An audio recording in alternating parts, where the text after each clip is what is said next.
맥체인 성경 읽기 224일차입니다. 성도 여러분, 사람이 하나님의 심판을 향해 가면서도 가장 위험한 때가 언제인지 아십니까? 큰 죄를 지었을 때만이 아닙니다. 죄를 지으면서도 아무 일도 일어나지 않기 때문에 괜찮은가 보다라고 생각하기 시작할 때입니다. 하나님께서 기다려주시는 것을 하나님께서 괜찮다고 하시는 것으로 착각하는 것입니다. 오늘 내 본문은 우리에게 아주 분명하게 말씀합니다. 하나님을 가볍게 여기지 말고 돌이킬 수 있을 때 돌이켜 하나님께로 피하라고 말씀합니다. 먼저 사무엘상 2장의 홈리와 비느하스를 보십시오. 그들은 제사장이었습니다. 매일 제사를 보았고 하나님께 드리는 제물을 다루었습니다. 그런데 성경은 그들의 죄를 이렇게 말합니다. 그들이 여호와의 제사를 멸시하였더라.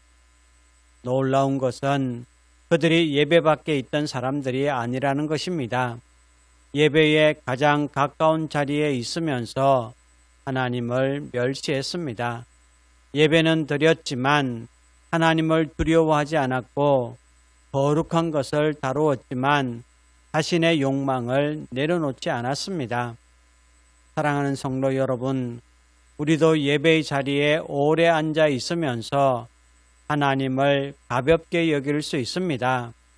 말씀을 듣고도 계속 미루고 죄를 알고도 반복하면서 이 정도는 괜찮겠지라고 생각할 수 있습니다.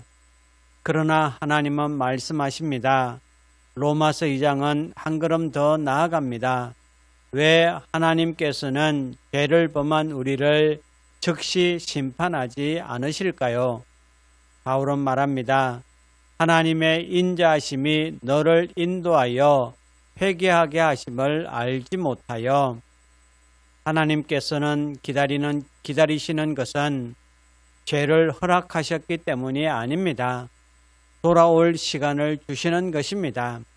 그런데 여기서 반드시 기억해야 할 것이 있습니다. 회개를 미루는 것도 하나의 결정입니다. 다음에 돌이키겠습니다.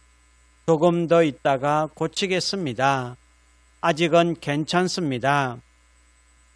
그렇게 오늘의 회개를 내일로 미루는 동안 마음은 점점 더 완고해질 수 있습니다. 바울은 그것을 진노를 내게 쌓는 것이라고 말합니다.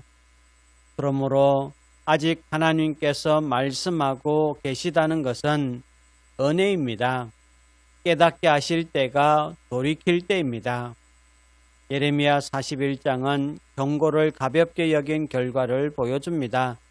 그달리아는 이미 이스마엘이 자신을 죽이려 한다는 경고를 들었습니다. 그러나 믿지 않았습니다. 그리고 결국 경고했던 일이 현실이 되었습니다.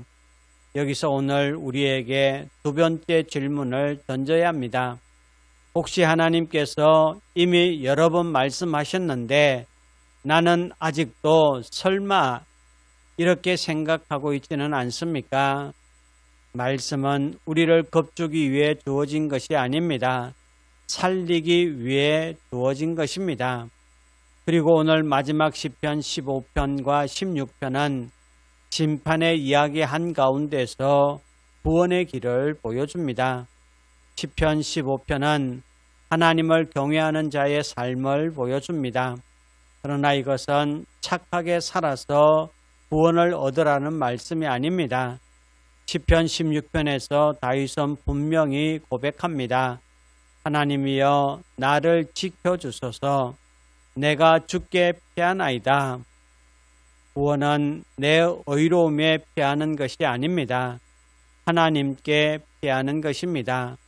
내 행위를 붙드는 것이 아니라 하나님의 은혜를 붙드는 것입니다. 그리고 다윗은 마지막에 고백합니다.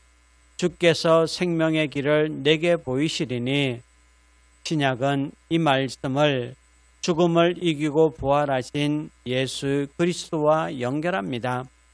성도 여러분, 하나님의 심판을 피하는 길은 죄를 숨기는 것이 아니라 하나님께 돌아가는 것입니다. 하나님의 오래 참으심은 계속 죄를 지어도 된다는 허락이 아닙니다. 돌아오라는 은혜의 초청입니다. 오늘 그 음성을 듣거든 마음을 완고하게 하지 마십시오.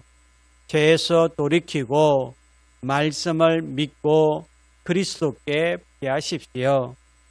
주께서 우리에게 생명의 길을 보여주실 것입니다. 이제 오늘의 성경을 함께 읽겠습니다.